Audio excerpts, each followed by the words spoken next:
ପାଲାଟା କେମିତି ବୁଲିକିରି ଯାଉଛି ପଛ ଘୁଞ୍ଚା ନାହିଁ ବୀରର ଜାତକେ ପାଲାଟା କେମିତି ବୁଲିକିରି ଯାଉଛି ପାଲା କଲେ ପାଣି ପିଇବାକୁ ବେଳ ନଥିବ ଗୀତ ବୋଲେଇବ ନାହିଁ ଯେତେବେଳକୁ ନୃସିଂହତା ମାଗନ୍ତାଣି ମତେ ପଇସା ଦିଅ ସନା ଦାସ କାହାକୁ ପଇସା ମାଗିବନି ପ୍ରଥମ ପଏଣ୍ଟ ଏଇଟା ଦ୍ୱିତୀୟ ରାତି ପାହିଥିଲେ ମୁଁ ରାଜା ହେଇଥାନ୍ତି କିଏ କହୁଛନ୍ତି ରାମ ଯେତେବେଳେ ମୁଁ 14 ବର୍ଷ ଜଙ୍ଗଲକୁ ଯିବି ଏବେ ପ୍ରାକ ପ୍ରସ୍ତୁତି ଯୁଦ୍ଧ ପାଇଁ ହଁ ଯୋଉ ସେନା ମାନେ ଅଛନ୍ତି ବାହିନୀ ମାନେ ଅଛନ୍ତି ଯେତେବେଳେ ଯୁଦ୍ଧ କରିବାକୁ ଯିବେ ଅର୍ଡର ଆସିଲା ସମସ୍ତଙ୍କୁ ସେ ଫେରିବେ କି ନ ଫେରିବେ ଜାଣିଛନ୍ତି ବାପାଙ୍କ ପାଖରୁ ମାଙ୍କ ପାଖରୁ ବିଦାୟ ନେବେନି ଅଶ୍ରୁଳ ନେତ୍ରରେ ନିଜ ସ୍ତ୍ରୀ କି କଣ କହିବେ ମୁଁ ଯାଉଛି ଫେରିବି କି ନ ଫେରିବି ମୁଁ ଜାଣେ ନା ମୋ ବାପା ମାଙ୍କର ମୋ ପିଲାମାନଙ୍କର ଯତ୍ନ ନବ ରାମ ଠାକୁର ଯେତେବେଳେ ଚତୁର୍ଦ୍ଦଶ କଣ୍ଟକୀର୍ଣ୍ଣ ସାନ୍ଦ୍ର ଜଙ୍ଗଲରେ କାଳତିପାତ କରିବି ସମସ୍ତଙ୍କ ଠାରୁ ବିଦାୟ ନେଇ ଶେଷରେ ପହଞ୍ଚିଲେ ଅଶ୍ରୁଳ ନେତ୍ରରେ ନିଜ ସ୍ତ୍ରୀ ସୀତାଙ୍କ ପାଖରେ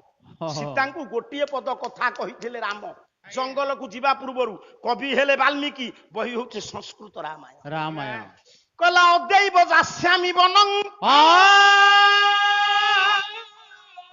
ଶଶ୍ରୁ ସମୀପସା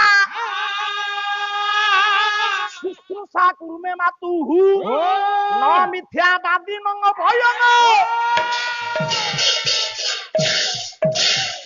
ଯେତେବେଳକୁ ନୃସିଂହତା ମାଗନ୍ତାଣି ମତେ ପଇସା ଦିଅ ସନା ଦାସ କାହାକୁ ପଇସା ମାଗିବନି ଏଠି ଯେତିକି ଆପଣ ମାନେ ବସିଛନ୍ତି ସବୁ ଶୁଣନ୍ତୁ କହିଲେ ହେ ଜାନକୀ ମୁଁ ଅବେଳାରେ ଜଙ୍ଗଲକୁ ଯାଉଛି ତୁମେ ତ୍ୱଂ ଶଶ୍ରୁ ସମୀପସା ରାମ ଠାକୁର ଜଙ୍ଗଲକୁ ଯିବା ପୂର୍ବରୁ ସୀତାଙ୍କୁ କହିଲେ ସୀତେ ତୁମେ ମୋ ବାପା ମାଙ୍କର ସେବା କରିବ କଣ ଭୁଲ କହିଲେ ସୀତା କଣ କହିଲେ ଜାଣନ୍ତୁ ସୀତା କହିଲେ ମୁଁ ଯଦି ଆପଣଙ୍କୁ ଛାଡିକିରି ଏଠି ରହିବି ମତେ ଏଇ ଅଯୋଧ୍ୟା କେମିତି ଲାଗିବ ଶୁଣିବେ କହିଲା ଅଯୋଧ୍ୟା ଲାଗିବ ମତେ ଅରଣ୍ୟ ସମାନ ମତେ ଅରଣ୍ୟ ସମାନ ଅରଣ୍ୟ ଲାଗିବ ମତେ ଅଯୋଧ୍ୟା ସମାନ ମତେ ଅଯୋଧ୍ୟା ସମାନ ଯେତିକି ଆପଣ ମାନେ ବସିଛନ୍ତି ସ୍ୱାମୀ କେତେ ଆଦରରେ କହୁଛନ୍ତି ମୁଁ ଜଙ୍ଗଲକୁ ଯିବି ମୁଁ ମୋ ବାପା ମା ସେବା କରିବି ଇଏ କୂଳ ବୋହୂ ସିଧା ସିଧା ନିଜ ସ୍ୱାମୀଙ୍କ ଆଗରେ କହୁଛନ୍ତି ମୁଁ ଯଦି ଆପଣଙ୍କୁ ଆଜ୍ଞା ଯାଉଛନ୍ତି ଜଙ୍ଗଲକୁ ଯିବି ମତେ ଜଙ୍ଗଲ ଲାଗିବ ଆପଣଙ୍କୁ ଅଯୋଧ୍ୟା ପରି ଆଉ ଯଦି ମୁଁ ଏ ଜାଗାରେ ଆପଣଙ୍କୁ ଛାଡିକିରି ରୁହେ ଇଏ ଅଯୋଧ୍ୟା ମତେ ଲାଗିବ ଜଙ୍ଗଲ ପରି ତାର ନିଛକ ପ୍ରମାଣ ମଉସା ବିଶ୍ୱନାଥ ଖୁଣ୍ଟିଆ ଲେଖିଛନ୍ତି ସୀତା ସିଧା କହିଥିଲେ ମୂର୍ଚ୍ଛି ନ ପାରି ମୁଁ ସଙ୍ଗତେ ଆଇଲି ଠିକ ନା ନାଇଁ ରାମ ଠାକୁରଙ୍କୁ ମୂର୍ଚ୍ଛି ନ ପାରି ସୀତା ଶାଶୁ ଶ୍ୱଶୁରଙ୍କ ସେବାକୁ ଉପେକ୍ଷା କରି ରାମଙ୍କ ସାଙ୍ଗରେ ବାହାରି ଏଇଟା କେତେ ଦୂର ଠିକ କେତେ ଦୂର ଭୁଲ ଆପଣ ବିଚାର କରିବେ ମୋ ସ୍ତ୍ରୀ ଯେତେବେଳେ ମୋ ସାଙ୍ଗରେ ଜଙ୍ଗଲକୁ ବାହାରିବ ଇଏ ଦ୍ୱିତୀୟ ପ୍ରଶ୍ନ ପରେ ତୃତୀୟ ପ୍ରଶ୍ନ ମୋ ବୋଉ କି ମୋ ସ୍ତ୍ରୀର ଶାଶୁ କିଏ କୌଶଲ୍ୟା ଦୌଡ଼ି ଆଇଲେ ଏଇ ତୋ ପୁଅ ଯେତେବେଳେ ତୋ ବୋହୂକୁ ନେଇକି ଭୁବନେଶ୍ୱର ବାହାରିବ ତୋ ସ୍ତ୍ରୀ ଦୌଡ଼ି ଆସିବନି ତୋ ବୋହୂକୁ କଣ କହିବ ବୋହୁଲୋ ସହର ବଜରା ଜାଗା ମୋ ପୁଅ ସାଙ୍ଗରେ ପାଖେ ପାଖେ ରହିବୁ ବାଗେଇ ସାଗେଇ ଚଳିବୁ ମୁଣ୍ଡରେ ଲୁଗା ଦବୁ ଠିକ ସେମିତି ଯେତେବେଳେ ଜାନକୀ ବାହାରିଛନ୍ତି ଜଙ୍ଗଲକୁ ଯିବେ ବୋଲି ସେତିକି ବେଳେ ଶାଶୁ ମା କି ମା କୌଶଲ୍ୟା ବାହାରି ଆସିଲେ ପଦେ କଥା ବୋହୂକୁ କହିଲେ କବି ସମ୍ରାଟ ଉପେନ୍ଦ୍ର ଭଞ୍ଜ ବହି ହଉଛି ବୈଦେଶ ବିଳାସ କହିଲା ବିପିନର ପିନ ଉରଜ ଅପୂର୍ବ ଦ୍ରବ୍ୟ ଦେଖି ନ ମାଗିବ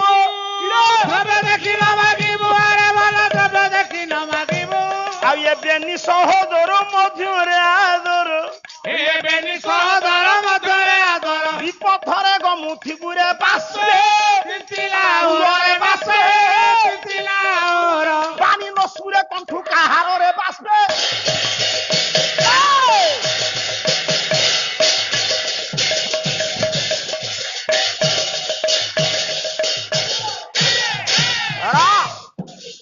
କଲେ ପାଣି ପିଇବାକୁ ବେଳ ନଥିବ ଗୀତ ବୋଲେଇବ ନାଇଁ।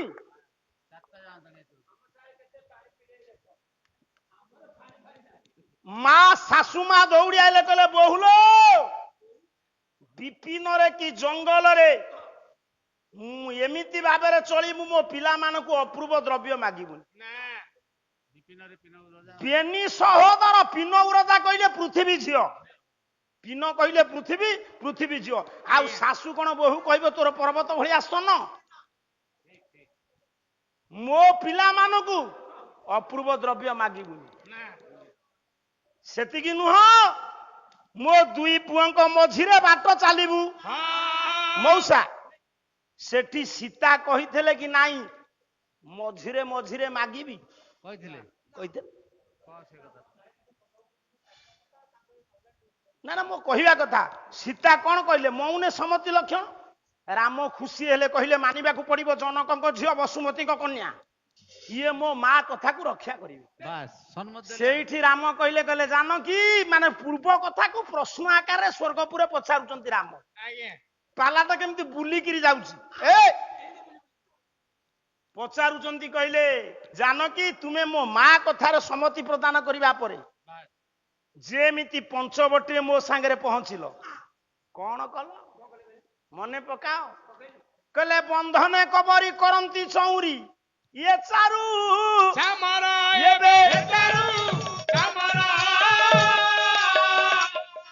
ବାମେ ଧନୁ ଧରି ରାଘବ ଉଚାରି ସେଇ ଭଙ୍ଗ କବି ସମ୍ରାଟ ଉପେନ୍ଦ୍ର ଭଞ୍ଜ ଲେଖା ଚାଲିଛି। ତୁମେ ସେଦିନ ସମ୍ମତି ପ୍ରଦାନ କଲ, ମୁଁ ଭାବିଲି ଖୁସି ହେଲି, ଯାହା ହଉ ମୋ ସ୍ତ୍ରୀ ମୋ ମା କଥା ରଖିବେ। ଯେମିତି ତୁମେ ପହଞ୍ଚିଲ ପଞ୍ଚବଟୀରେ, ତୁମେ ଯେମିତି ସୁନାର ମୃଗକୁ ଦେଖିଲ କହିଲ ମତେ ଆଣିକି ମାରିକି ଦିଅ ମୁଁ ତାକୁ କବରରେ ବାନ୍ଧିବି। ଏଟା ଠିକ ଠିକ କହିଛୁ। ଆପଣ ମାନେ କହିବେ ବହୁତ ଦିନ ତଳେ ଶାଶୁ କହିଥିଲେ ତ ମାଙ୍କର ମନେ ନାହିଁ, ମନେ ନଥିବ। ଜଣେ ମନେ ପକେଇ ଦେଲା। ସୀତା ଯେତେବେଳେ କହିଲେ ଇଏ ସୁନାର ମୃଗ ମାରିକିରି ଦିଅ, ରାମ ବାଁ ହାତରେ ଧଇଲେ କୋଦଣ୍ଡ। ସେତିକି ବେଳେ ଜଣେ ମନେ ପକେଇ ଦେଲା। ପୁରୁଣା କାଳିଆ ସ୍ୱରଟିଏ ପକଉଛି। ଆପଣ ମାନେ ବିଚାର କରନ୍ତୁ ପ୍ରକୃତରେ ଇଏ ପୁରୁଣା କାଳିଆ ସ୍ୱର କି ନାହିଁ, ଆଧରେ ଗାୟକର କଷ୍ଟ ଅଛି କେତେ। ଇଏ କଣ ଶାଳୁ ପଳେଇଲା, ସେ ଉଠିଲା। ଆପଣ ପୁରୁଣା ସ୍ୱର କଥା କହିଲେ ସେ ଉଠିଲା, ଭିଡି ଦବ। ଓ ଛେପ କାଢିବାକୁ ଗଲା। ଲକ୍ଷ୍ୟ କରୁଥାଏ ଧରିବ କି ନାହିଁ। ଇଏ ମହାବଦମାସୀ ଅଛି। କହିଲା ପଦତି ଲକ୍ଷ୍ମଣ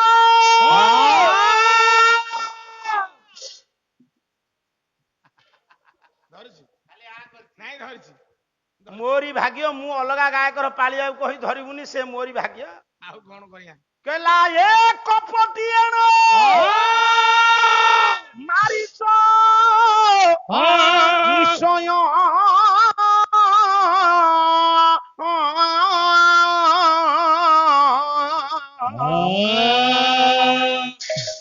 କିବା ଥାଉ ଶୁଣିଛ ବାତାୟୁ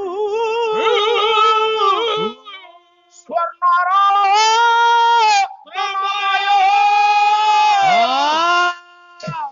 କିବା ଥାଉ ଶୁଣିଛ ବାତା ଇଏ ସମୟ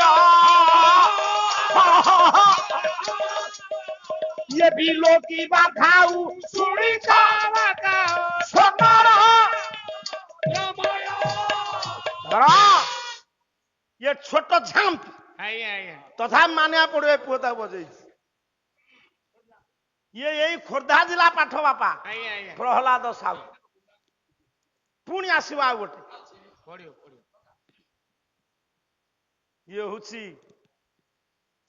बापसा बेटा ज्यादा है, बापसा बेटा ज्यादा लेकिन आधा नहीं।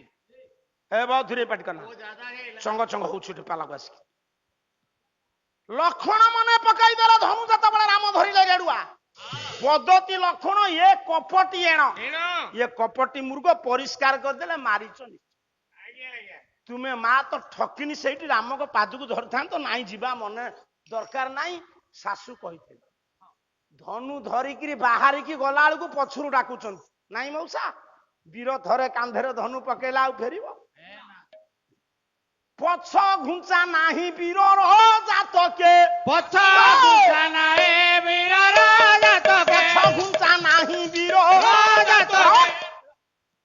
ବୀରର ଜାତକରେ ପଛଘୁଞ୍ଚା ଅଛି। ନା ନ ମରେ ସେ କେବେ ପରା। ପରାଣ ଆତଙ୍କେ ତୁମକୁ ସେଦିନ ଶାଶୁ ଏତେ କଥା କହିଲା ପରେ ତୁମେ ତ ସାଧାରଣ ଘରର ଝିଅ କି ବୋହୂ ନୁହଁ, ତୁମେ ଶାଶୁ କଥାକୁ ଭୁଲିଗଲ।